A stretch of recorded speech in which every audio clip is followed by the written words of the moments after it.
राज्यात तापमानाचा पारा वाढतोय. आपण जर बघितलं तर अकोल्यात 44 अंश सेल्सिअस तापमान आहे आणि पुण्यात देखील 42 ते 43 सेल्सिअस तापमान जाण्याची शक्यता वर्तवण्यात आली आहे आणि आज पुण्याला येलो अलर्ट देखील दिला आहे.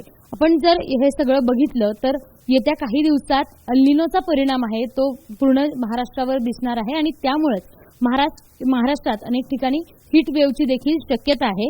सध्या राज्यात काही जिल्ह्यांना हीट वेव्ह देण्यात आलेली आहे. मात्र पुढचं काय असणार आहे, पुढचा उन्हाळा कसा असणार आहे सगळं जाणून घेण्यासाठी माझ्यासोबत SD सानप सर आहेत. सर, कसं असणार आहे पुढचे काही दिवस आणि आत्ताची काय परिस्थिती आहे? मागील 2 ते 3 दिवसांपासून आपण जर बघितलं तर महाराष्ट्रातील बहुतांश ठिकाणी तापमान हे 40 पेक्षा जास्त नोंदवलं गेलेलं आहे. ज्यामध्ये आज मागच्या 24 तासांचा जर विचार कराल तर सगळ्यात जास्त तापमान अकोला येथे नोंदवलं गेलेलं आहे. त्यानंतर अमरावती आहे 43.8 आणि विदर्भातील बहुतांश ठिकाणी 40-41 पेक्षा जास्त तापमान आहे. मग त्यानंतर मराठवाड्याचा जर विचार कराल तर परभणीमध्ये 42 डिग्री सेल्सिअस आणि इतर ठिकाणी सुद्धा 40 पेक्षा जास्त आहे. त्यानंतर मध्य महाराष्ट्राचं जर बघितलं तर जेऊर जे की सोलापूरमध्ये आहे तिथे 43.2 आणि जळगावला 42.5 डिग्री सेल्सिअस इतक्या तापमानाची नोंद झालेली आहे. आणि कोकणामध्ये तापमान 34 ते 36 डिग्री सेल्सिअसच्या दरम्यान आहे. परंतु जरी ते तापमान 40पेक्षा कमी असलं तरी तिथे दमट वातावरण जास्त आहे किंवा आर्द्रतेचं प्रमाण जास्त आहे. त्यामुळं अजून अनकम्फर्टेबल परिस्थिती निर्माण होते. तर एकंदरीत असं आपण म्हणू शकतो की महाराष्ट्रातील बहुतांश ठिकाणी कमाल तापमान हे सरासरीपेक्षा जास्त आहे. हीट वेव्ह कोणकोणत्या जिल्ह्यात आहे आणि पुढचे त्या जिल्ह्यासाठीचं फॉरकास्ट कसं असणार? ओके, तापमान जे आहे कमाल तापमान हे 40 पेक्षा जास्त आहे. परंतु बऱ्याच ठिकाणी हीट वेव्ह क्रायटेरिया सॅटिस्फाय होताना दिसत नाही. हीट वेव्हसाठी 40 डिग्री सेल्सिअसपेक्षा जास्त तापमान असणं गरजेचं असतं आणि त्याचबरोबर ते सरासरीपेक्षा 4.5 डिग्री सेल्सिअसनी जास्त असेल तर आपण हीट वेव्ह आहे असं म्हणतो. तर आता 40 डिग्री सेल्सिअस बऱ्याच ठिकाणी आहे परंतु ते सरासरीपेक्षा 2 ते 3 डिग्री सेल्सिअसनीच जास्त आहे. म्हणून हीट वेव्ह आपण बऱ्याच ठिकाणी दिली गेलेली नाही. परंतु 40पेक्षा जास्त तापमान आहे म्हणून नागरिकांनी काळजी घेणं गरजेचं आहे. तर आता हीट वेव्ह कोणत्या डिस्ट्रिक्ट्सला दिली गेलेली आहे असं जर तुम्ही विचारलंय तर अकोले डिस्ट्रिक्टला आहे आजच्यासाठी आणि त्याचबरोबर सोलापूर आणि सांगली येथे सुद्धा आपण बघू शकतो की येलो अलर्ट दिला गेलेला आहे हीट वेव्हचा.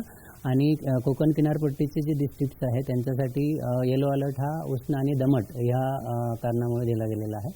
उद्याचं जर आपण बघितलं तर कोकण किनारपट्टीची तीच वॉर्निंग आहे. त्याचबरोबर मध्य महाराष्ट्रामध्ये सोलापूर आणि सांगलीसाठी उष्णतेच्या लाटेचा इशारा आहे. आणि मराठवाड्यामध्ये छत्रपती संभाजीनगर, जालना, परभणी, हिंगोली आणि इकडे पश्चिम अमरावती आहे, अकोले आहे आणि वर्धा यांच्यासाठी सुद्धा हीट वेव्हचं वॉर्निंग दिली गेलेली आहे.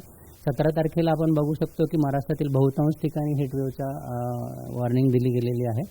आणि कोकण किनारपट्टीच्या प्रदेशाची जी वॉर्निंग होती ती 17 तारखेला आपण काढलेली आहे, त्या ठिकाणी नाही आहे. त्यानंतर 18 तारखेचं जर बघाल तर 18 तारखेला जे मराठवाड्यातील काही जिल्हे किंवा उत्तर मध्य महाराष्ट्रामध्ये हीट वेव्ह आणि विदर्भामध्ये सुद्धा बऱ्याच ठिकाणी हीट वेव्हचं वॉर्निंग आहे. परंतु 18 तारखेला दक्षिण मध्य महाराष्ट्रातील काही ठिकाणी पाऊस होण्याची शक्यता आहे, वादळी पावसाची शक्यता आहे. ज्यामध्ये सोलापूर आहे, त्यानंतर धाराशिव आहे, सांगली, कोल्हापूर आणि खालची जे सिंधुदुर्ग आहे इकडे तिथे सुद्धा पावसाची शक्यता, वादळी पावसाची शक्यता 18 तारखेपासून आहे.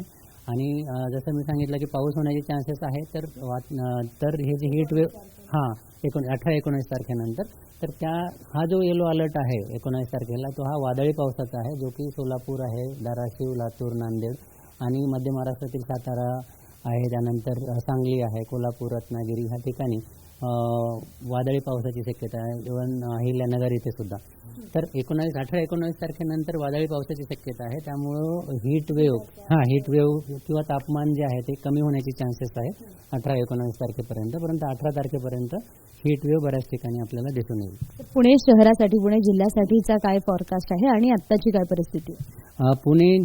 पुणे सिटी जर बघितलं तर शिवाजीनगरमध्ये काल 40 डिग्री सेल्सिअस इतक्या तापमानाची नोंद झाली आणि लोहगाव जे आहे तिथे 42 डिग्री सेल्सिअसची नोंद झालेली आहे. येणारे 3 दिवस जसं महाराष्ट्राचं मी सांगितलं तसंच येणारे 3 दिवस पुण्यात सुद्धा तापमान हे 1-2 डिग्री सेल्सिअसने अजून वाढण्याची शक्यता आहे. म्हणजेच 42-43 पर्यंत लोहगाव आणि शिवाजीनगरला 41-42 पर्यंत तापमान येणाऱ्या 2 ते 3 दिवसामध्ये जाण्याची शक्यता आहे. आणि त्यानंतर परत तापमान कमी होईल, कारण ढगाळ वातावरण आणि वादळी पावसाची शक्यता 19 तारखेनंतर आहे. पुण्यात पण वादळी पाऊस हां, म्हणजे आपण अपडेट देऊ, पण आता तरी ॲटलिस्ट ढगाळ वातावरण राहण्याची शक्यता 19 तारखेनंतर आहे. वादळी पावसाचे अपडेट्स जे आहे ते उद्या परवा परत जसं आपलं अनालिसिस होईल त्यानंतर आपण अपडेट देऊ. नागरिकांना आणि महत्त्वाचं म्हणजे शेतकऱ्यांना काय आव्हान असेल? शेतकऱ्यांच्या आता पहिलं आपण हीट वेव्ह विषयी बोलूया. तर हीट वेव्हमध्ये काय आहे की दुपारच्या वेळी 12 ते 4च्या वेळी ज्यावेळी जास्त हीट जी आहे ते पीकवर असते, अशा वेळी बाहेर पडणं टाळलं पाहिजे. जर खूपच महत्त्वाच्या कामासाठी बाहेर पडत असाल तर टोपी, त्यानंतर चष्मा, प्रिकॉशन्स घेणं गरजेचं आहे. त्याचबरोबर जे लेबर काम करतायत दुपारच्या वेळी त्यांनी ते अवॉइड करणं गरजेचं आहे. अशा प्रकारच्या ज्या जनरल ॲडवायझरीज आहेत त्याचं पालन करणं गरजेचं आहे. त्याचबरोबर जे आपत्ती व्यवस्थापनाकडनं दिल्या गेलेल्या ज्या गाईडलाईन्स आहेत त्याचा सुद्धा अवलंब करणं गरजेचं आहे. आपण जर बघितलं तर राज्यभर हीट वेव्ह येण्याची शक्यता 17 तारखेला असणार आहे. त्यामुळे सगळ्या नागरिकांनी उन्हापासून काळजी घेण्याची गरज आहे. कॅमेरामन विजय राऊतसह शिवानी पांढरे, एबीपी माझा. एबीपी माझा, उघडा डोळे बघा नीट.